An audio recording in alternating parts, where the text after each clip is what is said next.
Now, I'm going to start this off, and you're going to be like, why were you dying to tell me this? I'm not really interested, but whenever I finish it, you're going to be like, what the fuck? So, there is a boxing match. I think it's tonight. Okay. Evander Holyfield versus, I can't remember his name, and I don't think I can pronounce his name, even when I do it anyway. You obviously don't know. I don't know. Yeah, I don't think I can pronounce his name anyway, whenever I know. Because dyslexic. But, yes, you don't know who they are, but the point is, they are boxing. And do you know who's commentating the fight? Jake Paul. Donald Trump. Oh my god. I shit you not.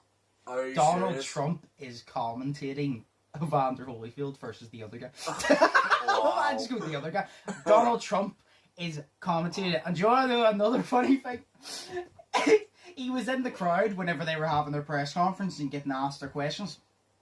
And somebody said to Donald Trump, would you ever box? I can't remember his word for it. I think he joked about it. And then they turn and goes, Donald, if you were to ever box anybody, who would it be? And he goes, I think we all know the answer. He goes, I would box Joe Biden. And then he turned around. Are you actually serious? Yes. And then he turned, do you know what he said? He said he thinks if him and Joe got in a ring, he would have Joe out of there in a few seconds.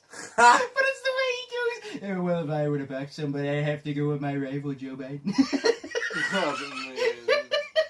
What the fuck is he doing? He basically called out Joe, being like, yeah, do you know why you took that presence of me? Step in the ring, bitch, and I'll drop you in a few seconds. He's basically saying to Joe, we can fight for this presidency. Step in the ring, bitch. That is so incredible. I do think Donald Trump would massacre Joe.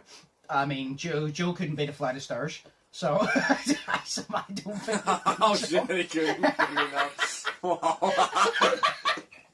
So That's I amazing. don't think that Trump would be beat up by Joe, but it's the way he literally said, like, he's commentating the fight. I found out he was commentating the fight, and I read an article on it, and I was like, do you know why some articles, they're full of shit? I'm like, nah, this is like a fake article. And then I read into it, and I was like, oh shit, he's actually commentating the fight. And I still had a little bit of disbelief. And then one of the press conference parts, like, I didn't even watch the press conference for it, but a clip of the press conference came up, and I was like, oh, I haven't watched the press conference, let me see what this is about, not knowing it was about Trump. And it was only that clip. And then they mentioned it, and I heard Trump talk in the background. I'm like, there's no way. And then he called out Joe Biden. I'm like, this is not real life. I'm like, this is not, like, how do we live in this? How is this real life? I'm like, you literally have, like, we thought it was crazy when YouTubers were calling out YouTubers to beat each other up, and you're like, this is crazy. And now you have an ex-president basically saying to Joe, yo, if you want to lace up those gloves, we can fucking go, mate. He's basically saying, yo, Joe, if you want the smoke, if you want this orange tango, I'm fucking here. I would pay to see If that. you want these Cheeto fingers in your ears, yes.